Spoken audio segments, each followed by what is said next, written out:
जंतर मंतर पर छात्रों के प्रदर्शन, दिल्ली पुलिस के लाठीचार्ज पर सुप्रीम कोर्ट से बड़ी और चौंकाने वाली खबर सामने आई है। सुप्रीम कोर्ट ने विपक्ष को जमकर लताड़ लगाई और अब सुप्रीम कोर्ट ने इस पूरी कार्रवाई को लेकर दायर याचिका पर सुनवाई से ही इनकार कर दिया। संसद मार्च के दौरान प्रदर्शनकारी छात्रों पर हुई पुलिस कार्रवाई के खिलाफ याचिकाकर्ता ने अदालत से वीडियो देखने और स्वतः संज्ञान लेने की अपील की, लेकिन चीफ जस्टिस सूर्यकांत ने साफ शब्दों में कह दिया, अदालत के पास ऐसे वीडियो देखने का वक्त नहीं है। इतना ही नहीं, वकील को अदालत और अपना कीमती वक्त बर्बाद ना करने की हिदायत दी और जमकर फटकार लगाई। याचिका में नीट पेपर लीक में पारदर्शिता और एनटीए में सुधार की मांग भी उठाई गई थी, लेकिन सवाल अब भी वही है, क्या छात्रों की आड़ में विपक्ष कोई गंदा खेल खेल रहा है? क्या ये मोदी सरकार को गिराने की बड़ी साजिश है? साथ ही ये भी जानेंगे कैसे हाईकोर्ट ने भी छात्र आंदोलन पर विपक्ष को झटका दिया है। नमस्कार, आप देख रहे हैं स्पेशल स्टोरी। मैं हूं परवीन शेख।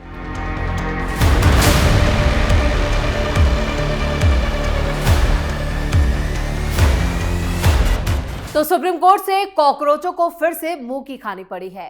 कॉकरोच जनता पार्टी समर्थकों पर हुए लाठीचार्ज के खिलाफ दायर याचिका पर देश की सबसे बड़ी अदालत ने फौरन सुनवाई से इनकार कर दिया।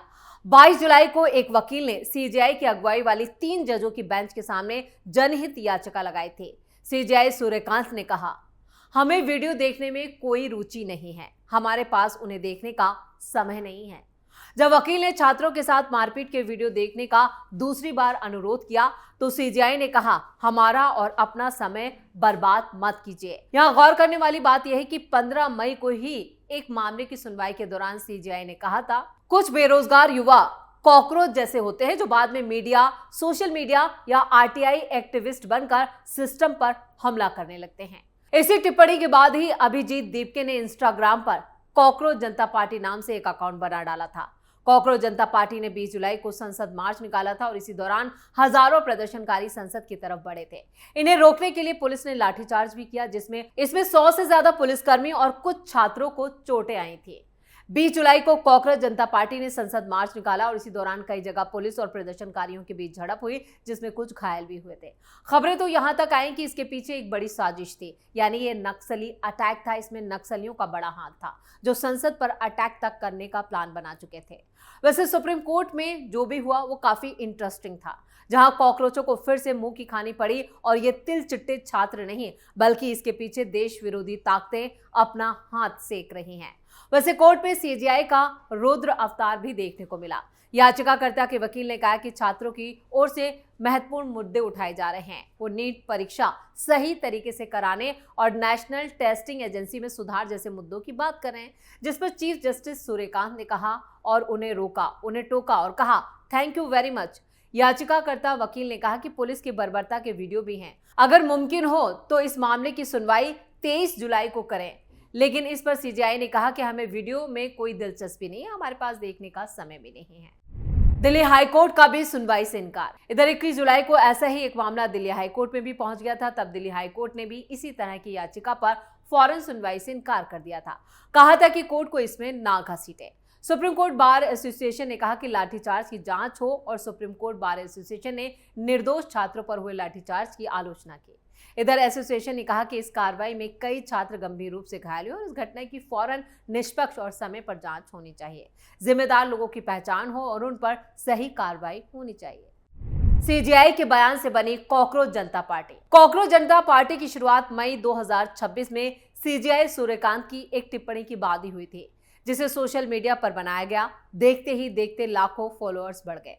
दरअसल सुप्रीम कोर्ट की एक बेंच 15 जनवरी को वकील संजय दुबे की दिल्ली हाई कोर्ट के रजिस्ट्रार जनरल के खिलाफ दायर याचिका पर सुनवाई कर रही थी। याचिकाकर्ता सीनियर वकील का दर्जा पाना चाहता था। जस्टिस बागची ने सवाल किया, क्या सीनियर एडवोकेट का टैग सिर्फ एक स्टेटस सिंबल है या न्याय व्यवस्था में भागीदारी का एक जरिया? सीजेआई सूर्यकांत ने तब कहा था, कॉकरोच की तरह बहुत से युवा ऐसे हैं जिन्हें पेशे में रोजगार नहीं मिल रहा है। वो सोशल मीडिया और आरटीआई एक्टिविज्म बन रहे हैं। हजारों लोग ऐसे हैं जो काले चोगे पहनकर घूम रहे हैं, लेकिन उनकी डिग्रियों पर गंभीर संदेह है। तो बेंच ने यह भी कहा था कि दुनिया में हर कोई सीनियर बनने की योग्यता या योग्य हो सकता है, लेकिन याचिकाकर्ता इसके हकदार नहीं है और यहीं से ये बवाल शुरू हुआ था। अगर उन्हें दिल्ली हाई कोर्ट ने सीनियर एडवोकेट बना भी दिया तो सुप्रीम कोर्ट उनके व्यवहार को देखते हुए उस फैसले को रद्द कर देगा। सीजेआई ने उस बयान पर भी सफाई दी थी और कहा था कि बयान को गलत तरीके से दिखाया गया। सीजेआई ने बाद में सफाई दी थी और कहा कि मीडिया के एक वर्ग ने मेरी टिप्पणी को गलत तरीके से पेश किया। उस वक्त उन्होंने अपनी सफाई में जो बयान दिया था वो ये कहा था, मेरी टिप्पणी खासतौर पर उन लोगों के लिए थी जो फर्जी नकली डिग्रियों के सहारे वकालत जैसे पेशों में आ गए हैं। मीडिया, सोशल मीडिया और दूसरे सम्मानित पेशों में ऐसे लोग घुस आए हैं और वो परजीवियों जैसे हैं। वैसे जिन छात्रों की आड़ में यह आंदोलन पूरा बनाया या चलाया जा रहा है वो अब हिंसक भी हो चला है। उसके पीछे विपक्षी पार्टियां हैं जो हताशा और निराशा में डूब चुकी हैं और उन्हें किसी भी कीमत पर बस सत्ता चाहिए, सत्ता पर काबिज होना है, जिनके लिए अब छात्रों का सहारा लिया जा रहा है। वैसे 20 जुलाई को इन छात्रों की आड़ में ऐसे कई दंगाई भी थे जिन्होंने गाड़ियों, सार्वजनिक संपत्तियों, पुलिस वालों और कई आरएफ के सिपाहियों तक को निशाना बनाया। एक वीडियो सामने आया जो सीसीटीवी वीडियो है, दिल्ली के जनपद इलाके का है। 20 जुलाई जनपद इलाके में ये पथराव हो रहा है। पुलिस की गाड़ियों को तोड़ते हुए, गाड़ियों को पलटते हुए का ये सीसीटीवी फुटेज देखिए। कैसे एक तरफ पुलिस ने भीड़ को बैरिकेड्स पर रोका हुआ है तो दूसरी तरफ दर्जनों की तादाद में कुछ लड़के दंगाई पथराव कर रहे हैं, पुलिस की गाड़ियों को तोड़ रहे हैं और बाद में गाड़ी को पलट देते हैं।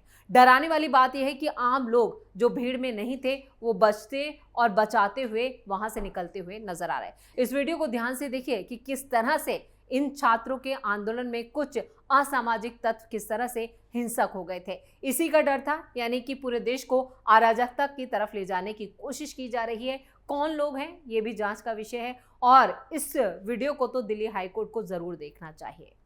हाईकोर्ट ने दिल्ली पुलिस और केंद्र को भेजा नोटिस। वैसे जंतर मंतर पर 20 जुलाई को हुए विरोध प्रदर्शन के दौरान पुलिस की कार्रवाई को लेकर दिल्ली हाईकोर्ट में दायर याचिकाओं पर सुनवाई जरूर हुई। मामले में प्रदर्शनकारियों की तरफ से पुलिस पर जरूरत से ज्यादा बल इस्तेमाल करने और उनके साथ मारपीट करने के आरोप लगाए गए। इस मामले को लेकर अदालत ने केंद्र सरकार और दिल्ली पुलिस से जवाब मांगा है।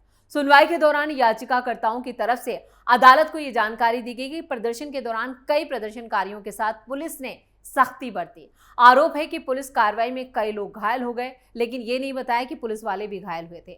याचिकाकर्ताओं ने अदालत के सामने इस पूरे मामले की स्वतंत्र जांच कराने की मांग भी रख दी।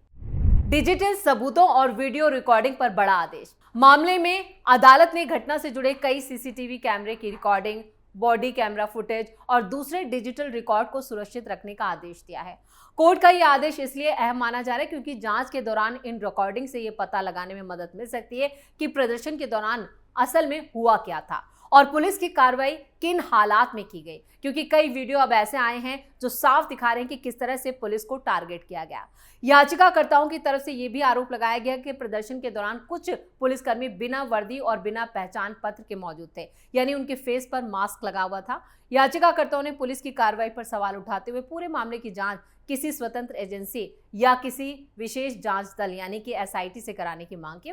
वहीं केंद्र सरकार और दिल्ली पुलिस की तरफ से इन आरोपों का विरोध किया गया। सरकार की तरफ से अदालत को यह बताया गया कि प्रदर्शन के दौरान हालात बिगड़ गए थे और भीड़ की तरफ से भी पुलिस पर हमला किया गया था। ऐसे में पुलिस को कानून व्यवस्था बनाए रखने के लिए ये कार्रवाई करनी पड़ी और जो वाजिब भी है। सुनवाई के दौरान अदालत में यह भी साफ किया गया कि अगर कोई प्रदर्शन कानून के मुताबिक नहीं था, हालात वहां बिगड़ रहे थे, तब भी पुलिस को कार्रवाई करते वक्त तय कानूनी प्रक्रिया और नियमों का पालन करना जरूरी है। अदालत ने फिलहाल मामले में लगाए गए आरोपों या सामने आए वीडियो की सच्चाई पर कोई आखिरी राय या फैसला नहीं दिया है। इसके बाद अदालत ये भी देखेगी कि प्रदर्शन के दौरान पुलिस की कार्रवाई कानून के दायरे में थी या नहीं और क्या प्रदर्शनकारियों की तरफ से लगाए गए आरोपों में जो भी आरोप लगाए गए उसका असल आधार क्या था। जंतर मंतर पर होने वाले प्रदर्शनों को लेकर यह मामला इसलिए भी खास है क्योंकि दिल्ली में प्रदर्शन के लिए तय जगहों पर पुलिस की मौजूदगी, पुलिस की भूमिका और प्रदर्शनकारियों के अधिकार दोनों काफी अहम मुद्दे हैं। एक तरफ पुलिस की जिम्मेदारी कानून व्यवस्था बनाए रखने की है तो दूसरी तरफ शांतिपूर्ण तरीके से अपनी बात रखने वालों के लिए अधिकारों की रक्षा करना भी जरूरी है। अदालत ने मामले से जुड़े सभी महत्वपूर्ण डिजिटल रिकॉर्ड्स को सुरक्षित रखने का आदेश दिया। अब इस मामले की अगली सुनवाई 11 सितंबर को होगी। उस दौरान केंद्र और दिल्ली पुलिस की तरफ से दाखिल किए जाने वाले जवाब और मौजूद कराए जाने वाले रिकॉर्ड के आधार पर आगे की सुनवाई होगी। फिलहाल अदालत ने सभी पक्षों को अपना पक्ष रखने का मौका दिया और मामले में किसी अंतिम निष्कर्ष यानी आखिरी फैसले पर पहुंचने से पहले पूरी जानकारी सामने आने का इंतजार करने की बात कही है। यानी दिल्ली हाईकोर्ट ने अब इस पूरे मामले को सितंबर तक टाल दिया। अब देखना यह है कि इस मामले में दिल्ली हाईकोर्ट का क्या रुख रहता है और क्या सबूत, क्योंकि जो सोशल मीडिया पर वीडियो सामने आ रहे हैं वो प्रदर्शनकारियों पर जरूर उंगली उठा रहे हैं। इसी के साथ स्पेशल स्टोरी में इतना ही। वीडियो कैसा लगा कमेंट करके अपनी राय जरूर दें। वीडियो को लाइक करें, शेयर करें और कैपिटल टीवी को सब्सक्राइब जरूर करें। धन्यवाद।